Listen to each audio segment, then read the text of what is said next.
Bienvenido a Nespris. ¿Conocías estas curiosidades? Si no conoces alguna, te invito a dejar en los comentarios qué te pareció. Los códigos y trucos ocultos de Looney Tunes. 1. El día en que los animadores usaron un cortometraje para burlarse de los censores. Durante los años 40, los cortos animados debían pasar por un estricto sistema de censura que prohibía ciertos chistes, gestos o insinuaciones. Cansados de que les rechazaran escenas completas, varios animadores de Looney Tunes decidieron esconder una burla camuflada dentro de un episodio aparentemente inocente. Para lograrlo, colocaron a un personaje secundario repitiendo una acción absurda cada vez que aparecía un cartel de "aprobado por censura". La escena se veía normal a velocidad real, pero si se pausaba cuadro por cuadro, se notaba que el personaje hacía un gesto insolente dirigido claramente al comité censor. Lo más sorprendente es que los censores nunca notaron la bruma porque su equipo de revisión no analizaba los cortos fotograma a fotograma. Décadas después, cuando se restauró el material, los historiadores descubrieron el gesto escondido y confirmaron que era un mensaje interno del equipo. Este hallazgo reveló que los animadores tenían más libertad de la que se pensaba, aunque fuera a escondidas, y mostró que el humor irreverente no solo estaba frente a la pantalla, sino también detrás. 2. La vez que un corto de Looney Tunes predijo accidentalmente un invento militar real. En un episodio de finales de los 30, se mostró un aparato ridículamente exagerado. Una cámara portátil que podía capturar imágenes a kilómetros de distancia y transmitirlas en vivo. Para la época, era pura fantasía cómica, casi un chiste sobre inventos imposibles. Sin embargo, lo curioso es que ese concepto se parece mucho a la tecnología de reconocimiento aéreo que Estados Unidos desarrolló más de una década después, durante la Guerra Fría. Algunos historiadores han señalado que el corto funcionaba como una especie de visión accidental del futuro, ya que anticipaba la idea de vigilancia a larga distancia. No hay evidencia de que los científicos militares se inspiraran directamente en la caricatura, pero la coincidencia ha generado debates sobre cómo la imaginación puede adelantarse a la tecnología real. Lo más llamativo es que varios fanáticos, al ver el corto restaurado, notaron que incluso la forma del aparato recuerda a prototipos posteriores. Este detalle convirtió al episodio en una curiosidad tecnológica que mezcla humor animado con predicciones involuntarias. 3. La competencia secreta para ver quién podía animar la caída más absurda. Dentro del estudio, existía un desafío no oficial entre los animadores, ver quién lograba crear la caída más exagerada, absurda o visualmente espectacular. No era una regla escrita, sino un juego amistoso que surgió mientras trabajaban en escenas de slapstick, ese tipo de humor basado en golpes o caídas.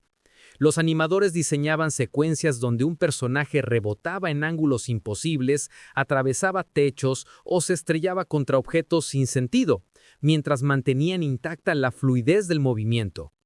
Este concurso secreto no solo generó algunos de los momentos más recordados de la serie, sino que motivó innovaciones técnicas para lograr animaciones más rápidas y expresivas.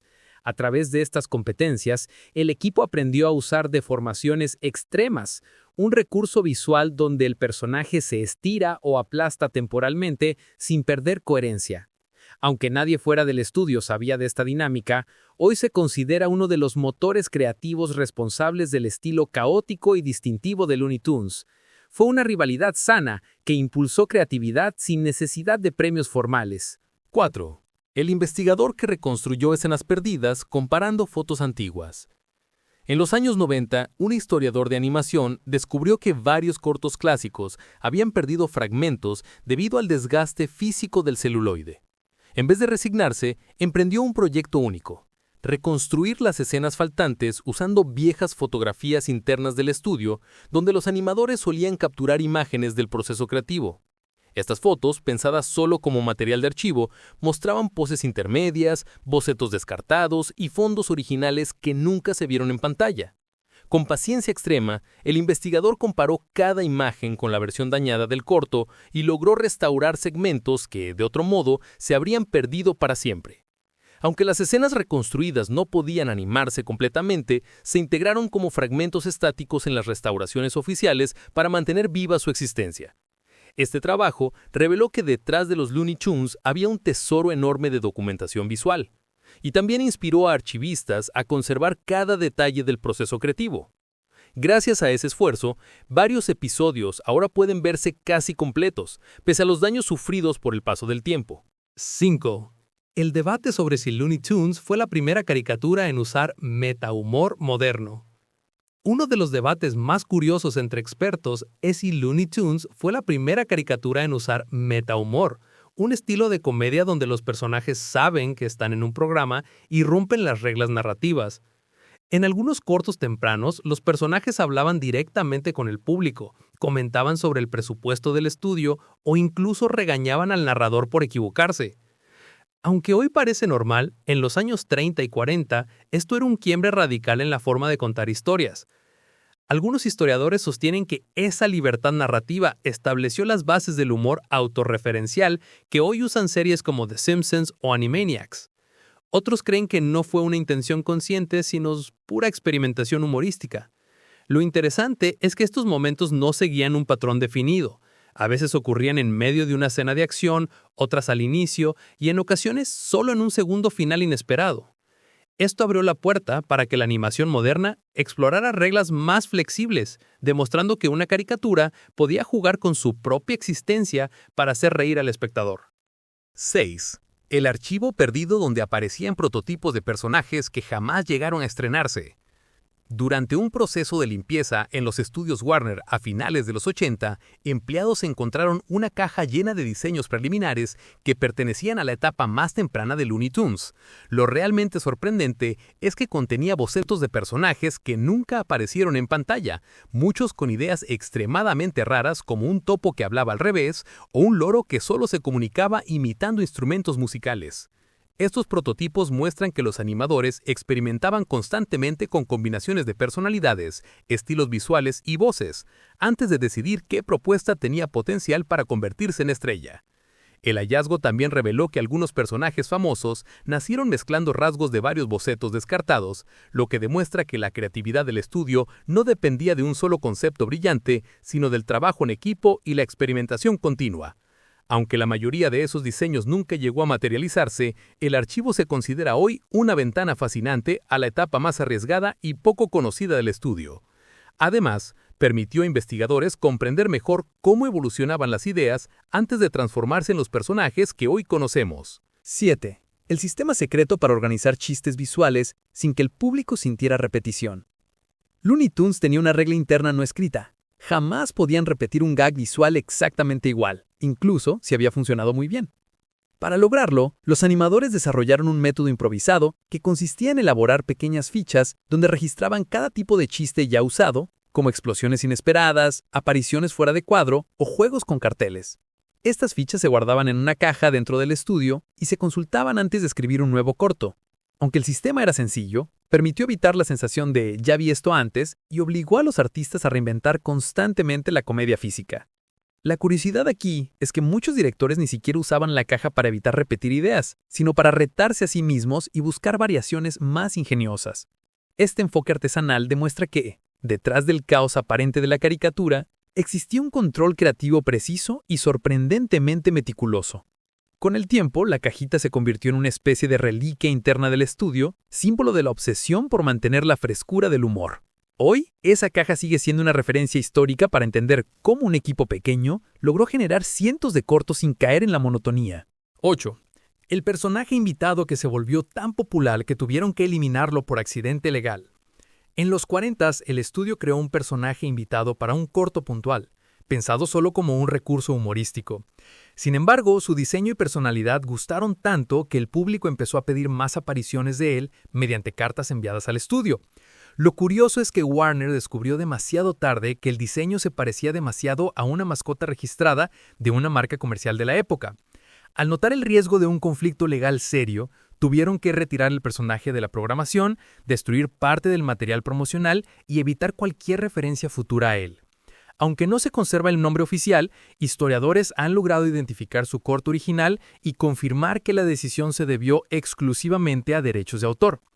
Este caso dejó una huella en el estudio, ya que a partir de entonces comenzaron a realizar verificaciones más estrictas para asegurarse de que ningún personaje pudiera interpretarse como copia involuntaria. Irónicamente, el personaje casi olvidado se convirtió en un fantasma de la historia animada, fascinando a coleccionistas y fanáticos que intentan reconstruir su origen. 9. El lenguaje visual oculto que solo los animadores del departamento reconocían. En varias producciones de Looney Tunes de los años 50 se empezó a utilizar un código visual interno que servía exclusivamente para comunicación entre animadores. Consistían en pequeños detalles escondidos en el fondo, como símbolos, letras o diminutas figuras geométricas que indicaban aspectos técnicos. Desde quién había trabajado en esa escena hasta instrucciones sobre el estilo de movimiento que debía respetarse. A simple vista parecían manchas o decoraciones del fondo, pero en realidad funcionaban como un sistema de marcado para facilitar el proceso de animación tradicional. Lo más impresionante es que los espectadores nunca notaron este código, porque estaba integrado de forma natural en el escenario. Décadas después, cuando se digitalizaron las imágenes, restauradores identificaron estas marcas y comenzaron a estudiarlas como si fueran notas secretas dentro de la caricatura. Este hallazgo mostró que incluso en un entorno tan caótico y humorístico como Looney Tunes, existía una estructura interna casi artesanal, donde cada detalle funcionaba como guía invisible para el siguiente animador. Es uno de los pocos lenguajes ocultos de la animación que jamás se diseñó para el público. 10. El experimento musical que llevó a probar instrumentos que ni siquiera existían formalmente. En la búsqueda de sonidos únicos para acompañar los cortos, los músicos del estudio Warner experimentaron con instrumentos inventados o modificados que no formaban parte de ninguna orquesta tradicional. Entre ellos había un dispositivo híbrido hecho con piezas de xilófono, resortes metálicos y una caja de madera creado específicamente para producir ruidos cómicos que no podían obtener con instrumentos estándar. Algunos músicos incluso describían el trabajo como hacer hablar a los objetos, ya que convertían herramientas, utensilios y piezas sueltas en fuentes de sonido. Este enfoque experimental permitió que Looney Tunes desarrollara una identidad auditiva inconfundible, donde cada golpe, caída o persecución tenía un tono peculiar y memorable. Lo curioso es que muchos de esos instrumentos improvisados se registraron en notas internas del estudio, pero jamás se fabricaron de forma comercial. Al estudiar estos documentos, expertos en música animada concluyeron que Looney Tunes fue uno de los primeros proyectos en tratar el sonido como un laboratorio creativo. Gracias a esa experimentación, la serie logró efectos que hoy se consideran pioneros en el diseño sonoro para animación. 11. El villano que cambió de forma por culpa de la televisión.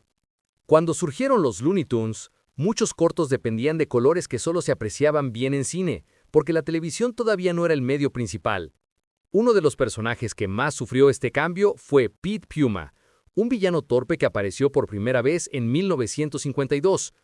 Su diseño original incluía detalles sutiles en tonos marrones y naranjas muy similares entre sí, lo que funcionaba perfecto en pantalla grande. Pero cuando aquellos cortos comenzaron a emitirse por televisión, la baja calidad de las primeras transmisiones en blanco y negro hacía que estos matices se perdieran, provocando que Pete luciera plano y casi irreconocible. Esto llevó a que los animadores decidieran redibujarlo con sombras más marcadas y un contorno más grueso, para que siguiera siendo expresivo incluso en pantallas de mala calidad. Es uno de los pocos personajes de Looney Tunes cuyo aspecto se modificó no por historia o estilo, sino por un ajuste técnico necesario para que no pareciera una mancha indefinida en TV. 12. La canción que nadie sabía que ya habían escuchado. Muchos fans no saben que la melodía tan característica del opening de Looney Tunes, conocida como The Merry-Go-Round Broke Down, no fue creada para los dibujos animados, sino que era una canción popular de 1937. Lo interesante es que cuando Warner decidió adoptarla como tema principal, la mayoría del público ya la había escuchado sin saberlo, porque la radio la transmitía constantemente como música de fondo en programas cómicos. Los productores querían una canción que sonara alegre, fácil de recordar y con esa energía de feria que representaba a los personajes. Lo sorprendente es que con el tiempo la versión original de la canción prácticamente quedó en el olvido, mientras que la versión adaptada para la caricatura se volvió la definitiva.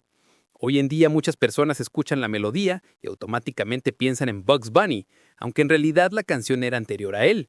Es un ejemplo curioso de cómo un dibujo animado puede absorber una pieza musical hasta el punto de reemplazar su identidad original en la memoria colectiva. 13. Las caricaturas que se guardaron durante décadas por culpa del cereal.